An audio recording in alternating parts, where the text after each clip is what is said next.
After weeks of giving myself hundreds of excuses not to actually bother trying Savage, too lazy, too tired, etc., I finally actually did it.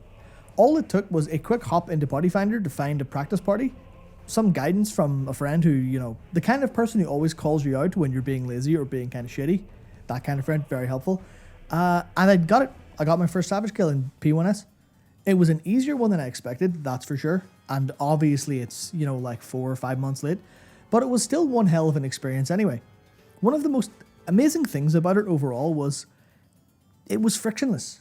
Not the fight itself, but actually getting into the content was just so frictionless. All you do is open Party Finder, there's a practice party, click join, off you go, that's it. I mean, prep-wise, you do need to, look up the Party Finder strats through YouTube guides or whatever, and then you do need the time and the courage to join people in dying for a couple of hours. But that's about it. When it comes to gearing, sure, FF's gearing is, less important to the gameplay loop than it is in the likes of World of Warcraft or, all those other loot-oriented games that people really love these days. And honestly, that makes it, kind of boring as a result. Like, the gear itself is really boring. But that comes with, major upsides, especially when you're trying to bridge the gap to get into harder content like Savage. No one seems to mind what job, you bring, because that's kind of, well balanced because the gear is not a problem, so they're all relatively close in damage and utility. And then while the difference in item level itself can contribute a whole bunch of damage, with the availability of the Tombstone gear from Endwalker launch, and then the augmented crafting gear, the 590 stuff that's came in 6.1, you can get straight into Savage without basically without any grinding. All you need is maybe a couple 100,000 gil, that's it, you're in. Overall, it's a really pleasant surprise how puggable this is. And on every level, including gearing, it's intentional. Especially when you actually start to think about the fight design. You don't need to coordinate mid-fight, or react to a bunch of stuff that's kind of going off or going wrong. I mean, ideally, you just need to do two things. You need to pay attention to the variables that impact you, and then dance like you want to win. That's it. You can tell the designers at least very carefully consider how to make sure that every single party member has to do at least some independent thought, compared to easier fights. Because in early extremes, in Endwalker of course, and in normal, most players can just pick a player to follow and get away without having to think. You may have noticed that in normal and stuff yourself. A competent danger Dorito, as people call it, makes all of the first Endwalker extreme a complete cakewalk. And it also handles most of the second. But then the harder content gets overall, the more individual players have to, I suppose, actually be individuals, have independent thought. In P1S, there's a lot of Danger Dorito stuff, you can follow the group and be fine.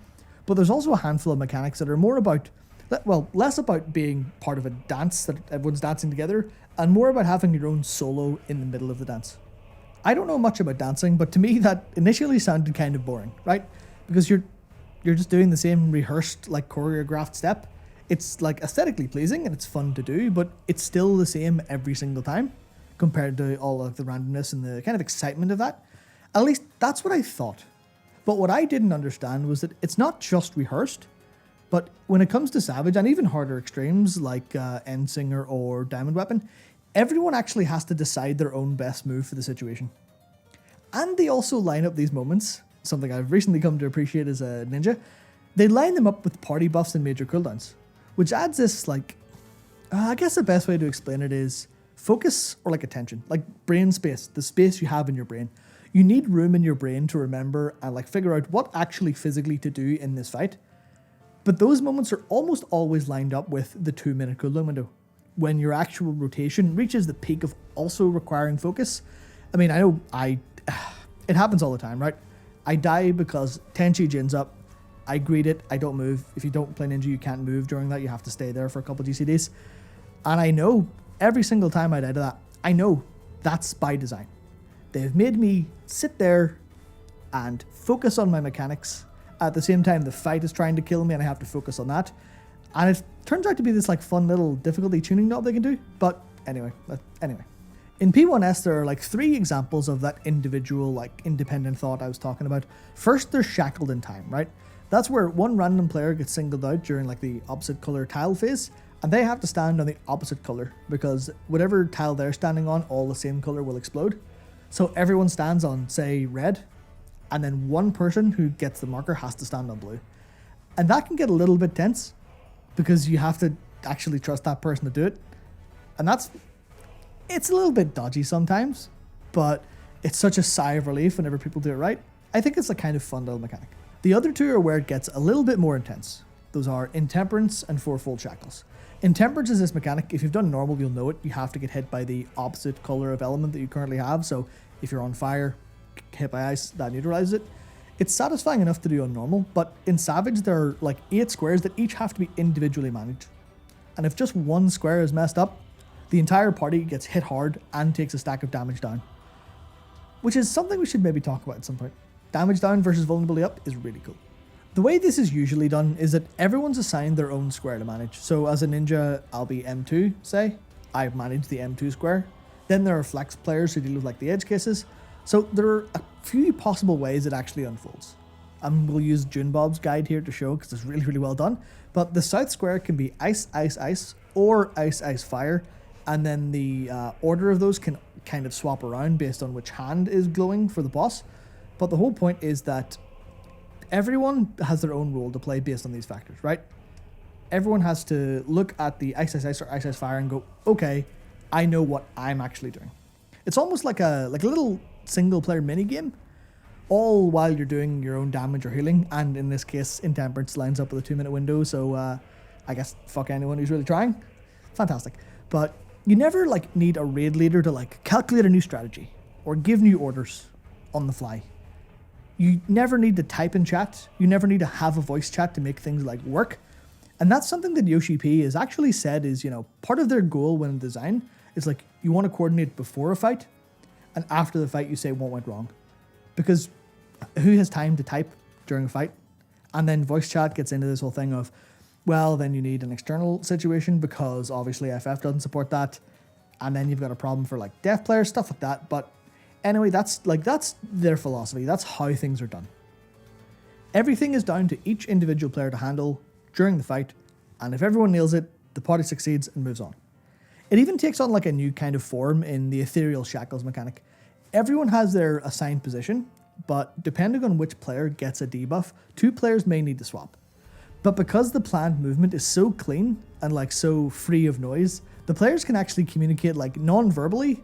So, I mean, obviously I kind of actually fucked this up for my group once, but I thought this, I think it was the Lalafell was out of position. I was kind of getting annoyed, but I realized after, oh shit, they were telling me to swap place with them. And I thought that was like a really fun kind of like I mean, they should have done the MMO thing of just press jump because then they would have known they were doing something. But that's exactly kind of the cleanliness of it and the fact that you don't need to communicate that often.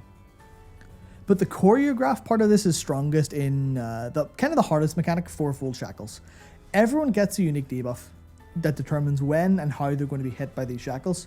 So the Party Finder strat, which is beautifully elegant, it's based on the color and the duration of your debuff. Based on those, you have a spot that you go to. So you've got 3 seconds to check your debuff and go, okay, well, it's red and 13 seconds, so I must be A, B, C. I must be on C. And that's where like a lot of the dance metaphors for Savage come from. It's everyone moving to their own calculated positions and in unison because everyone's moving like, and done. It's pleasing aesthetically to execute. It looks like a properly choreographed fight. And I think it's those small details that really add up to like the fun, good experience overall. But it was still everyone, you know, making their own mind up, making their own decision on what to do. So it wasn't I guess the best way to put it is it's not 8 players in a hive mind, right? It's 8 individuals all making their own decisions and the outcome looks like they're a hive mind. And I think that's kind of like almost like the peak of what you can do as a group. I think executing that and watching it back just feels honestly fantastic. So you may think that's like not super important, but I think the detail of it feeling good and like looking good to execute and feeling like part of a group, I think that's what really adds up to a good experience. Because like there's an English saying, right? The devil's in the details. And that means, you know, that's where you'll be caught out in the details. But I was looking into it, and apparently it's an inversion of an old German saying, which is Der Liebe Gott steckt im Detail. Sorry for the pronunciation. But that means that God, which really means divine beauty, is in the detail. Which is to say, like, those little details of just, oh, yeah, everyone's moving together.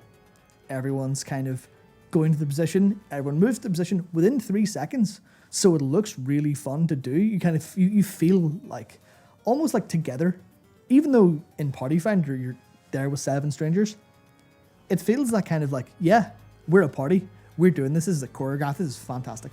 And I thought that was a little interesting thought that came to my head whenever I was thinking about this design. The other thing I wanted to talk about is Party Finder strategies and pugs. Because this is the most interesting part of the entire raid culture to me. Macros, Party Finder macros. Just a couple lines of text. But the whole like culture is that the community naturally attaches itself to like the most effective strategy that shows up. Because obviously, you know, the way Savage goes is everyone, you know, people get statics and they clear it. But what's going to work for 8 people who are organized and on voice chat is going to be different for Party Finder. So what happens is people devise Party Finder strats, stuff like the 4-fold shackles of being like pre-assigned spots. So you don't need to like, iterate on the fly. There is a solution that is just, we type out where we're going, we go there, done, sorted. So you'll see videos like June Bob's, you'll see videos like Mr. Happy ends up like getting a lot of these strategies out there, but they result in these like macros. So you join a party, right? And then someone posts a macro. You pick your assignment, which in my case, I usually go M2. And they're like, perfect, fantastic. That's it. Everyone knows exactly what to do based on this like super hyper concentrated macro that like kind of makes sure everyone's on the same page anyway. And it's the combination of that and like the gearing stuff before and the general fight design that I think makes this Savage difficulty. Maybe it will be a little bit different when I get into P3S and P4S, but at least for the early fights, it's really puggable in a way that I genuinely was not expecting whatsoever. Anyway, I really just wanted to sit down and talk about it after doing it last week. I just wanted to talk about, like, it's so carefully designed to be hard, right? It is hard, it is challenging for individuals, but it's also manageable for Party Finder groups. And it avoids the major problems that I think a lot of other games run into whenever it comes to organized groups. I mean, World of Warcraft, even thinking about MOBAs, and the kind of fact that requires a lot of coordination internally as opposed to everyone's in there with their own mission. And I think that kind of everyone's in there with their own mission, it does detract from a little bit of that feeling like you're solving a problem together. But I think for people who are trying to pug, they're not in there for that super hyper optimized group camaraderie stuff, right? You'll get that from, basically if you want that, you'll go get a static. But if you don't want that, if you just want the clear, then this kind of individual first, but everyone has their own role to play and they know their own role to play, I think that works like magnificently, honestly. There's obvious cases of, one person wipes the place, but then everyone goes, okay, well, yeah, we know what you're doing. We here's a solution together. I think it's resulted in what was honestly to me a better experience than I expected. I've had similar in extremes the first time I did them, but for Savage, I was expecting something different. And I got something different, but something that was the same good FF14. That's basically it, really. So maybe in a couple of weeks' time, I'll come back to you and talk to you about how P3S and P4S and P2S, see how they went. But for now, I mean, if you haven't done them, honestly, go give P1S a try. It's fantastic. Thank you very much for watching, and I'll see you next time.